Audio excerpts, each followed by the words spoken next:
Leah and Naomi were sisters, same father, different mothers. Leah's mother had died after a long illness before Leah could even grasp the meaning of sorrow.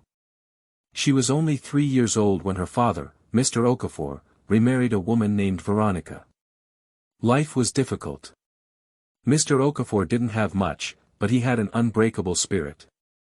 He worked tirelessly to ensure that both Leah and Naomi went to school. Even when school fees became a burden, he refused to give up. Seeing his daily struggle, Veronica stepped in to help. She started a small roadside food business, selling hot meals to passers-by. Over time, things improved slightly, at least they didn't go to bed hungry anymore. But one morning, everything changed. As Leah and Naomi dressed for school, Veronica called Leah aside. "Take off that uniform," she said coldly. "From today, you're no longer going to school. You'll hawk food for me. I won't keep feeding someone who brings me nothing." That was the end of Leah's education. Each morning, while Naomi walked to school with her books, Leah carried a heavy cooler of rice and beans on her head, shouting through the streets. "Hot rice and beans for sale." She smiled for the customers, but inside, she was crumbling. Mr Okafor had no idea what was happening. Due to the nature of his job, he only returned home once a month, staying just for the weekend. And during those 2 days, everything seemed perfect. Veronica would prepare his favorite dishes, scrub the house until it gleamed, and ensured no visitors came around. She didn't let him step outside, always offering sweet excuses to keep him indoors. "Rest, darling," she'd say. "You work too hard. Just relax this weekend." To Mr Okafor, Veronica was the ideal wife, diligent, helpful, and caring. He always praised her, saying, "Veronica, I thank God for you. You've been such a blessing to our children." He never suspected a thing. He didn't know that while Naomi continued her education, Leah had been turned into a street vendor. He didn't know that his eldest daughter, the one who resembled his late wife, was walking barefoot every day, under the burning sun and pouring rain, carrying heavy food containers and calling out to strangers. Veronica made sure he never found out. As weeks turned to months, Leah's life became a silent storm of hardship. Her mornings began before sunrise. Veronica would yank her from bed, yelling, "Lazy girl! You think this house runs on dreams?" Leah would sweep, cook, wash, then balance the heavy cooler of food on her head. Her small feet padded along the dusty streets, her voice soft but steady. "Hot rice and beans. Help me out, please." But that wasn't the worst of it. Her stepsister Naomi, who once walked to school by her side, now sneered at her every chance she got. "Don't come near me," Naomi would whisper sharply if Leah passed by her school. "You're not my sister. You're just the help." Naomi often stood with her group of friends, pointing and laughing. "Wasn't she in our class before?" one of them would giggle. "Now she sells food. Pathetic." Leah would lower her head in shame, tears falling silently as she walked away. Sometimes, classmates from her past threw empty wrappers at her or spilled drinks on her intentionally. "Maybe you should eat leftovers like stray dogs," someone once shouted, and the crowd erupted in laughter. But one day, something terrifying happened. After selling her last plate, Leah wandered down a narrow lane, exhausted and famished. Suddenly, 3 rough-looking boys emerged from the shadows. "Where you going, fine girl?" one of them leered, grabbing her arm. I don't have anything," Leah stammered, fear choking her. "We don't care what you have," another smirked. "We just want to play." They shoved her against a wall. Her cooler fell with a crash. Her clothes tore as she struggled. Leah screamed, but no one came. Until a voice thundered from the end of the street. "Let her go." The boys turned. A man in an old wheelchair rolled toward them. His clothes were worn, his body frail, but his eyes burned with strength. "Who's this cripple?" one of the boys scoffed, but something about the man's stare made them uneasy. "Touch her again," he warned, "and you'll regret it." The boys hesitated, then backed away. Muttering curses, they ran off. Leah collapsed, trembling. The man rolled closer, his hand reaching out. "Are you okay?" he asked gently. Leah looked up through her tears. This stranger, this poor man in a wheelchair, had rescued her. The next morning, Leah woke up with his face etched in her heart. The way he stood up for her, gave her strength when she had none, meant more than she could say. After her rounds, she went searching for him. She found him near the abandoned mechanic workshop, always in the same spot, beside a cracked wall. He stared ahead as though waiting. Leah approached him shyly, hiding a small plate she'd saved from her breakfast. "Sir," she whispered, offering the food. "This may not be much, but please take it." The man was stunned. "No, child," he said softly. "You need it more. You're just a little girl." But Leah insisted. "You saved me. Please. Let me do this." Moved by her sincerity, he accepted the plate. "God bless you, child," he murmured. Leah's smile lit up like sunshine. She skipped away with an empty cooler and a full heart. And so, their quiet bond began. Each day, Leah would sneak away a portion of her food for the man in the wheelchair. Some days, just a spoonful. Other days, plain beans without meat. But he always said, "It tastes like royalty when it's given with love." They'd sit and talk. Leah would share her dreams of becoming a nurse, her memories of her mother, and the pain she carried inside. He listened, never judging. He never asked for more. She never stopped coming. One warm afternoon, Leah handed him a small plate of food, giggling as he told her a story about a goat that once chased him through the village. Her laughter rang down the street like a song. But she didn't know someone was watching. Naomi. Arms folded, face twisted in anger. "So this is where she hides food. Giving our meals to a cripple," Naomi sneered. That evening, Naomi burst into the house. "Mom! You won't believe what I saw." Veronica looked up from counting her money. "What now?" "That foolish Leah has been giving your food to a dirty beggar." "I saw them laughing like best friends." Veronica's face turned red with rage. "She what?" Grabbing the nearest broom, she charged into the corner where Leah was resting. "You thief!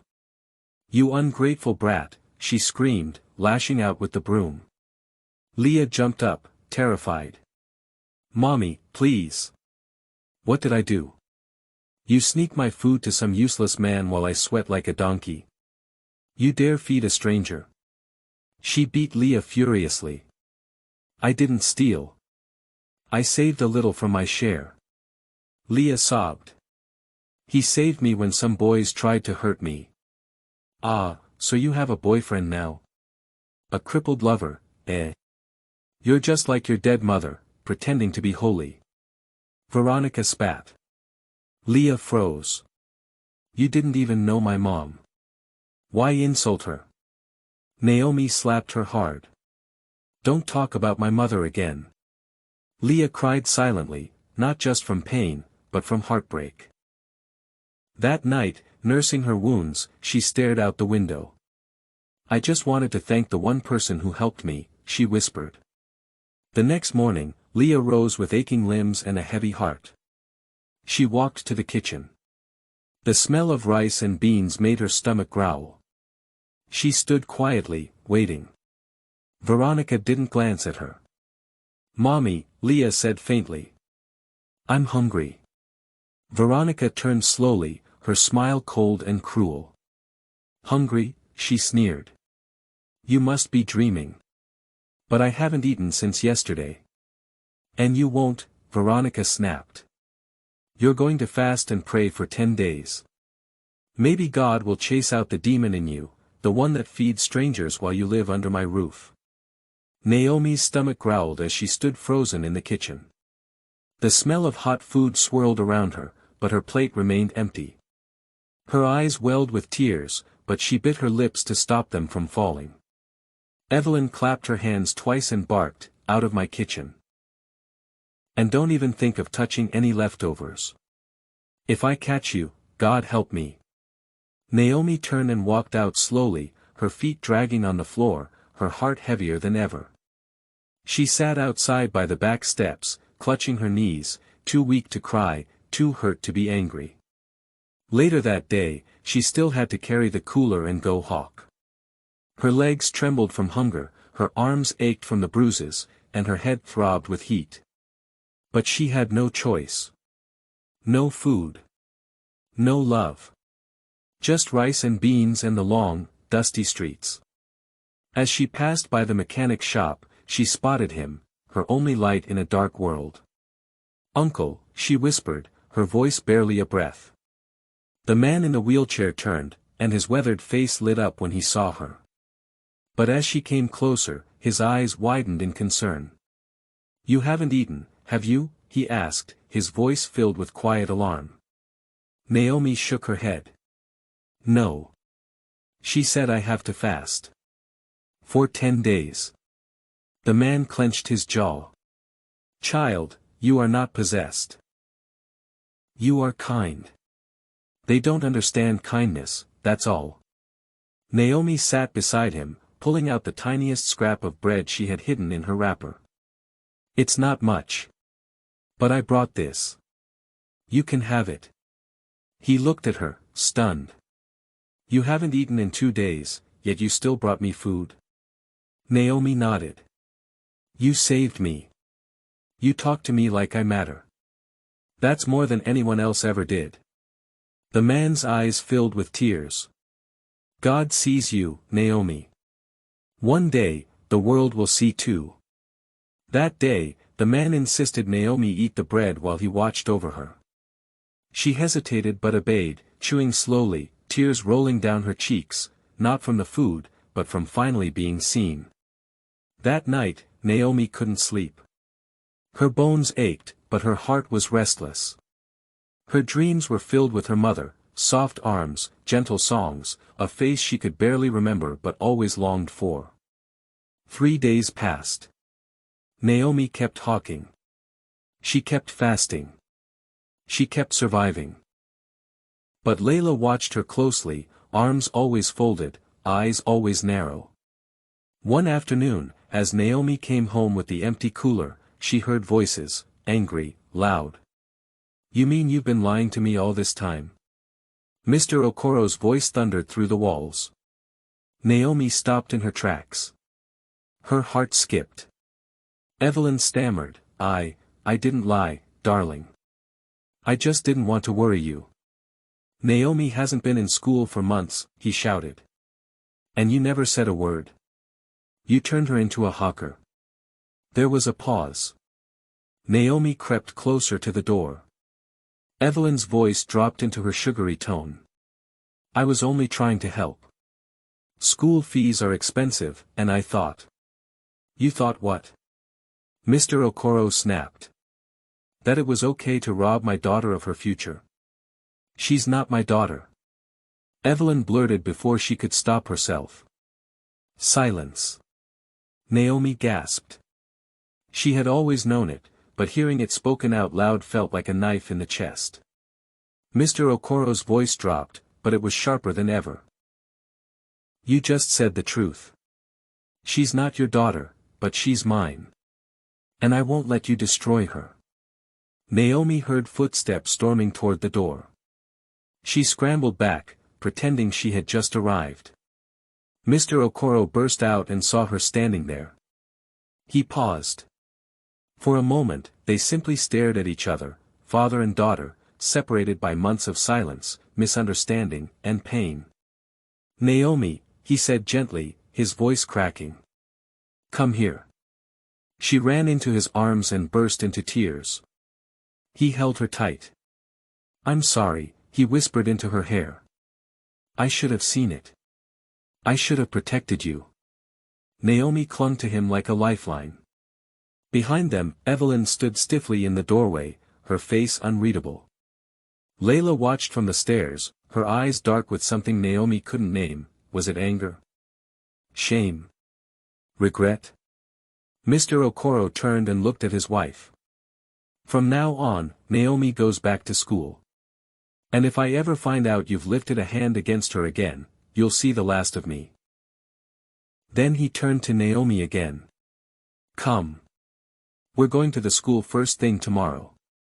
That night, Naomi lay on the same small mat. The bruises on her body still ached, but her heart had begun to heal. For the first time in forever, she felt safe. The next morning, she walked beside her father, her steps light. Her books were old, her uniform was tight, but Naomi wore it with pride. She was going back to school. She was taking her life back. And somewhere near the mechanic shop, a man in a wheelchair sat and smiled, knowing that a little girl's courage had not gone unseen.